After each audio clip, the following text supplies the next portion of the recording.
Ni wivu peke yake, haki ya Mungu. Nakwambia upuzi ambao uko Kenya ni mwingi sana.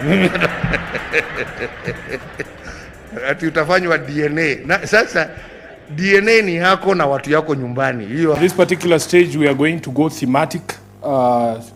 We will hear from members of parliament present here, from Governor Orengo and Senator Ososi. And then we will hear from you as well on your assessment of the report that we are going to present here. So, Honorable Babu, let's start with you. You have 5 minutes, and then we invite the next colleagues. Thank you very much, SG. God is good. All the time. And all the time. God is good. Thank you. And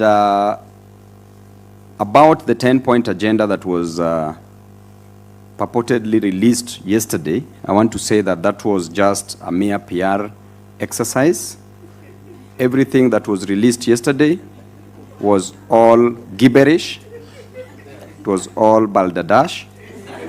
It was neither important nor detailed. The detailed parts were not important, and the important parts were not detailed. I want to talk about a few issues that I saw. Issues revolving around the 10-point agenda points to a specific thing. Jobs, jobs, jobs. Jobs for the youth, jobs for our women, jobs for our men. This nation, we were promised jobs, that we would get jobs to a tune of around 1 million jobs annually, per year. What are we seeing in return? Just PR exercise. With the issue of the jobs, because of lack of jobs, the youth are going on the streets. Because of lack of jobs, our people are suffering. People are opposing this government simply because there are no jobs that we are supposed to give to our youth, men and women in this country. We look at the important things that must be done by this government to create jobs, and they haven't considered any of them. For us to have serious jobs in this nation, we must industrialize. There must be an industrial revolution, industrialization. But the capacity, when we talk about energy as a part of the infrastructure that we have in this nation, the electricity that we produce in this country, the cost is so high. We only produce around 3,800 megawatts that cannot support industrialization in this country. Then the president was telling us that by the year 2040,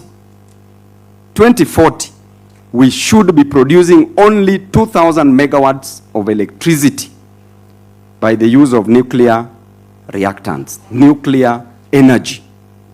Meanwhile, our neighbor here in Ethiopia, in 2025, launched the Grand Ethiopia Renaissance Dam. That dam alone is producing 5,150 megawatts of electricity. Kenya itself is importing 400 megawatts of electricity from Ethiopia. That dam contains 74 billion cubic meters, the capacity, and was constructed at a cost of only 4.8 billion US dollars. Then we are being told that in the year 2040, we are expecting nuclear energy at a cost of 500 billion Kenya shillings.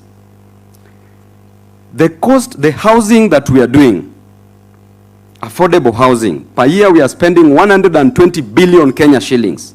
In 5 years, we'll be spending 600 billion Kenya shillings. Meanwhile, affordable housing is a private good, and the role of a government is not to participate in provision of private goods, but to facilitate consumption of merit goods like education and health, and also provide public goods like roads. So you wonder, where is our priority? Where did we go wrong as a nation? That what we want to achieve in 2040, Ethiopia has already achieved by 2025. So therefore, when it comes to issue of handling jobs in this nation, we are not ready. Electricity is very costly in this nation as compared to East African countries. So without that proper energy as part of the infrastructure, we cannot create jobs. And because of that, the youth will continue rising, and the youth will continue demanding for what is rightfully theirs. Lastly, on the issue of the public debt, we were being told so many things about public debt. Everything that was mentioned about public debt yesterday is completely out of place, is completely mere statements of puff and misrepresentation of facts. Yesterday, when they were talking about debt, we know very well that our constitution in Article 229, sub-article 4, paragraph G, gives the Auditor General the mandate to audit the public debt. And it states clearly that every 6 months after every financial year, the Auditor General shall audit our public debt. What happens in our nation? The system, the government, does not allow the Auditor General to audit our public debt. What is happening in our public debt? Right now, we have a debt of 12.3 trillion Kenya shillings.